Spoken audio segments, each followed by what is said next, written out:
クレイジーなぐらい情熱を持ってる。それがヒットを生む。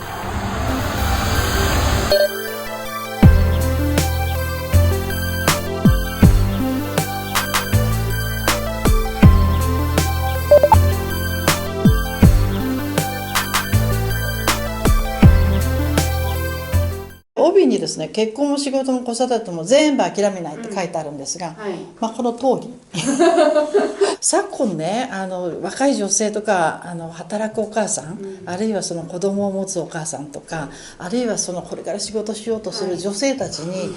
二者択一になって悩んでらっしゃる人が多いような気がしたんですね。結婚しようかな、それとも仕事をしようかな。仕事をしながら結婚しててもやっぱり子供を持ちたいとなった時にやっぱり仕事も諦めなきゃいけないんじゃないかとか、しかしながら本人にねやるっていう気持ちがあればできますよってできるんだよっていうことと、世の中で今活躍されてる方は例えばハーバードのビジネススクール出ましたとか MBA を取ってそして日本に帰ってきましたとか、そういうような人たちが割と活躍されてるのがその目にするでしょう。ただ私の場合は本当に短大を出た25歳定年制のある会社に勤めて結婚もして子供2人産んで離婚して私が育てでしかも定年までいたよと。でなおかつ私が幸いというかなんというか、富士山系グループの中で初めの役員に女性の役員にまでなったっ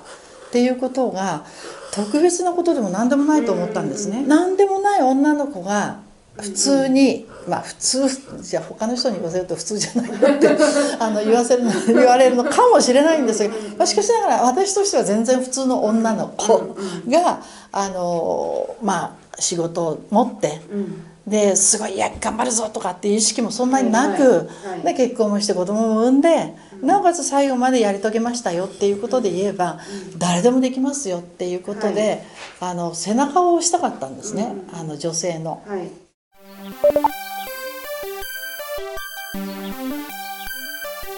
クレイジーなぐらい情熱を持ってるのがそれがヒットを生むと思ってるんですね。ですから例えば会社の会議にね出した時にどうしてこれを出さねばならないかっていう熱い思いと情熱ともうクレイジーさ、もうそこがあれば私は出してもいいと思っているんですね、編集長として。でもどうしても昨今ある時代から本が売れなくなってきてるので、販売の話を聞いてみたり、あるいは経営者の判断をちょっと意見を聞いてみたりとかしてるうちになんだかそこら辺にありそうな本になっちゃったなみたいな。だからとんがってないんですよ。だから私昔ねわりかしそういう編集者が多かったんですけど、でそういう人が出した本って案外ねドカーンと売れたりとか。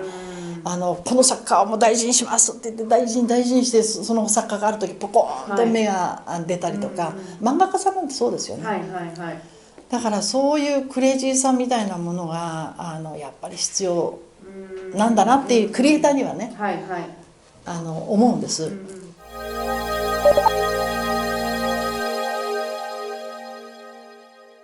自分の得意、自分の強みとか自分の得意な分野っていうのをきちんと積み上げておく。そして僕はこういうのが得意ですよ、私はこういうジャンルがもうお任せください、こういうところならっていうの、そうするとそういう方向性のものは絶対私に来させてねとか僕に任せてくださいっていう言い方もできる、セールスもできるし、自分のカラーと自信、人に何と言われようとやっぱりそこは曲げないで、これが自分のオリジナリティなんですとかいうものも持ってる信念みたいなものかな、信念と自信みたいなもので、それはねきちんと持ってていいと思いますね。